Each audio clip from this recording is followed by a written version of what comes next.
Karası nasıl başladı? Karası, yeşili, bardo izliyeti var. Razmerlerim 38-44'ten biz yani razmer hesaplandı 38'den 54 ölçek bemalaz bu arada görünlerdi. En taze giyen üşü 3 günlük içindeki en taze fasollarımız da yine. Görünler yine.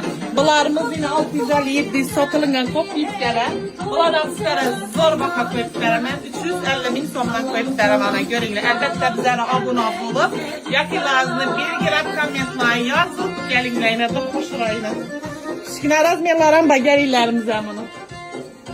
En taze giyen trenddeki top yifkelerimizden. Koylara giyip varsanız da devrelerim hoşurayla.